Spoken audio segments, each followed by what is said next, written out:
Today I'm here with Partha Sen, CEO of Fuzzy Logix. Hi Partha, thank you for joining us. Can you give me a little bit of a background about yourself, what your college background was, etc.? Well, I'm a graduate of the Indian Institute of Technology. I graduated in 1990 with a major in computer science. And then I worked in India for a number of years. Then in 1995, I actually came to the United States. And then I decided to settle down in the United States, subsequently went to business school, and then ended up working in investment banking.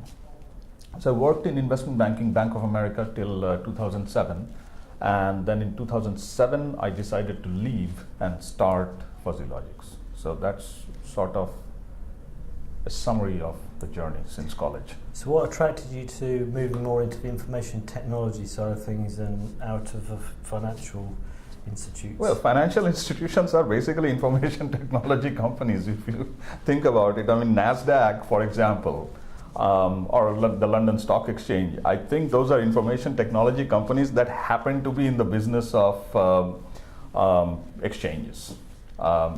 Similarly, banks today, I think that they are very heavy in information technology because that's what drives the business. Retail, we have customers in UK in retail, and they're very heavy in information technology because that is what is used for things like forecasting, targeting customers, price optimization, supply chain optimization, almost everything. Of course, some information technology that's been developed in the banking sector has later sort of filtered out into the more mainstream sector, hasn't it? That has happened. I think that I would say not only necessarily in banking sector, I think that has probably happened in a lot of different sectors. Some information technology has come out from healthcare or from retail or from defense. I think that there is probably a higher propensity for information technology or products that are developed in financial institutions to become mainstream because the investment in information technology in the financial services sector is probably higher. Like on a per employee basis, the investments are probably higher than the other sectors. So that's probably why looking at big numbers and you're seeing some of the technology that has been developed in financial institutions is making its way into mainstream. So what do Fuzzy Logix do? So we basically offer software for performing analytics on very large volume of data in a performant manner. The thing is that today we are talking about big data. Even smaller firms are actually collecting very, very large amount of data. Now, the challenge with analyzing very large amount of data is that you have to move the data from your warehouses to other analytical servers to be able to perform that analysis, and that is time consuming. And secondly, I think that the volume of data is so large that conventional analytics softwares are having challenges providing a framework for analysis of large volume of data because they're memory bound. They rely on memory. And thirdly, in today's world with the big data, we are not trying to build one model or two models or something like that. We are trying to build sometimes thousands of models. For example, a retailer trying to forecast the sale of every product in every store. For example, Internet of Things. We have customers in Europe who are actually trying to forecast the failure of certain components in a train or failure of certain components in a turbine. And I think that you're talking about thousands of models in those cases because a train can have thousands of components, and similarly a turbine, steam turbine or a wind turbine can have hundreds of thousands of, not hundreds of thousands, but hundreds to thousands of components from where sensor data is available. So now all of these challenges, moving the data, being memory bound, not able to run models like hundreds of models or thousands of models, in a performant manner. These are the challenges. So our software allows people to overcome these challenges. You can, using our software, you can perform analytics in a highly performant manner without moving the data from your data storage. And we have a number of Fortune 500 companies that are actually using this technology now. And of course, one of the things which goes hand in hand with big data and dealing with it is the security of big data. Mm-hmm. Is that one of the large challenges, do you think, that your particular area is facing? Well, I think that it depends. Like if you are actually talking about data that is coming from the sensors, what you call IoT, I don't think that people are concerned about security and things like that, but just lots of data. And if you look at the IoT stream, I don't think that you will be able to figure out much from it. Financial data, data pertaining to individuals, whether it is data that a retailer captures or an e-commerce vendor captures, or if it is healthcare related data, then obviously there are privacy issues there. And I think that financial institutions and healthcare insurance companies who offer healthcare insurance, they take precautions. So there are certain things that they do, for example, masking, anonymization, etc., etc. So that is something that happens before the data is analyzed. So typically when you analyze the data, for example, if you were to actually analyze who are the people who are most likely to get diabetes or certain types of, let's say, a kidney disease, chronic disease of the kidneys, or chronic disease of, hip joints, things like that. So those conditions, you could model them, and you can find out based on people's past history, potentially genetic composition, but that is done on anonymized data. So that already happens before the data is analyzed. I don't think that's necessarily a concern. I think that the institutions that are dealing with these types of sensitive data, they are taking the precautions already. So since you've been in this particular industry, what are the main challenges that you've seen come through?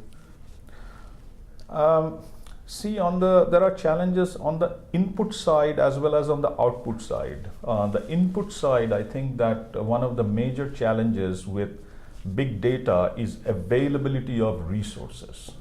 So you just cannot find enough well-trained people who can actually work with big data, have the analytical background to be able to handle the analytics or the challenges of performing analytics on big data. You have to understand that there is a growing demand for performing analytics on big data, because several things have happened over the years. So you had the ERP revolution in the 80s and then 90s. And then you had the web revolution that was more like mid-90s. And then you have the web revolution obviously has increased the volume of data quite significantly. Globalization has caused the volume of data to go up quite significantly. I think that the fact that storage is very cheap, that has also resulted in people storing more and more data. And now you have what you call Internet of Things. So that all of these have contributed to volume of data that people are generally storing in their enterprises grow quite significantly. And when you have such large volume of data, there is a natural tendency that let us look at the data and find out if a given hypothesis that I have that, let's say, a few days before the holidays, there is a sudden spike in the sale of a certain product, and I want to test out that hypothesis. So the demand for consumption of data for the sake of performing predictive analytics is growing. Now, on the output side, I think that the challenge is you perform the analytics. How do you go and sell that concept to the business who are not generally, who have not been generally using these advanced techniques? So there is a challenge of socializing. Also, I think that as it happens, it happened during the ERP days that some of the ERP projects were failures. Happened during the e-commerce and web days that some of those projects were failures in larger enterprises or even smaller enterprises. So we have to be prepared for that. I think that on the output side, some of these big data projects are going to will not be able to deliver the results. And I think that doesn't mean that we abandon them. So I think on the input side, I would say resources. On the output side, I would say socializing and making sure that these big data projects on which there are a lot of aspirations and hopes, you're able to project manage them and be able to deliver the results. I mean, obviously there are organisations where it's quite clear that there's huge amounts of data that probably do need to be analysed for our National Health Service, for example. I mean, what one bit of advice would you give an organisation like the NHS when it comes to managing their data? Well, I mean, I think that NHS has a lot of data. NHS has data on, physician claims, like physicians. Who are the physicians you have seen and for what conditions in the past? They have data on what kind of prescriptions you have, used for refills or for medications. They have data on your procedures, whatever procedures you have undergone. And I think that this is a vast repository of data that can be used for predictive modeling of future conditions. So, for example, diabetes. Diabetes is quite prevalent in the developed world. Well, I think that's prevalent everywhere in the developed world. People know that they have the condition more often than the underdeveloped parts of the world.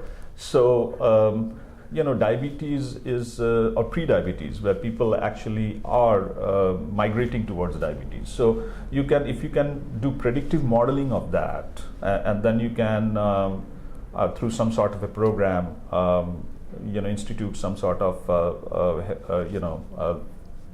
life cycle change mechanism, then you can probably prevent the onset of diabetes, or at least slow down the onset of diabetes. So lifestyle change, like food, exercise, and also there are medications today that can, pre-diabetes medications that can, slow down the onset of diabetes. And that could, in a country like UK, where healthcare is nationalized, that could lead to significant savings for the country. So where do you see the field of data analytics in the future? Which direction are we headed in? Well, I think that a lot of things are happening. I think that you have Internet of Things. So we are collecting data from sensors. I don't think that we are too far away when, based on your personal data, like your meetings, the fact that you are going to be in the office till 7 p.m. or 6:30, and what is there in your refrigerator, and what time you are going to go eat dinner. The refrigerator probably cooks dinner for you based on what is available. I don't think that these things are too far-fetched. So I think that what you will see is that there will be increased consumption of data, and increased consumption of data will lead to us being able to get more services, more products. You will see that the increased consumption of data will lead to better lifestyles, hopefully prevention of things, certain types of conditions. And I think that big data has some significant implications for national security. And I'm pretty sure that with data being available from all kinds of resources, And if there is sharing of data between different countries, a lot of violent incidents, particularly leading to terrorism and also certain types of organized crime, can be prevented. Of course, one of the main things that detractors of holding on to large amounts of data come up with is the ethical concerns of data protection. But obviously, we get past that anonymising a lot of the data, etc. What are your thoughts on the ethical side? Well, I mean, I think that look, if you are not, if an enterprise is not using that data for some with some nullified intentions, then it should be fine. And I think that if an institution or a enterprise is using that data for nullified intentions, like they sell the data, your credit card information, etc., to some third party, or your personalized information pertaining to your, let's say, health conditions, etc., to a third party. Those kinds of things where there is violation of privacy, where there is a violation of people's, where there is compromise on people's personal information, those are protected by law. And probably we will see that there will be some strengthening in those provisions of the law. But I think that if there is no nullified intention, there shouldn't be any concerns here. And I think that, look, you will always have 1 out of 1,000 enterprises that will, try to break the law or be in the, the gray area. But I think that vast majority of the institutions are not going to try to do that.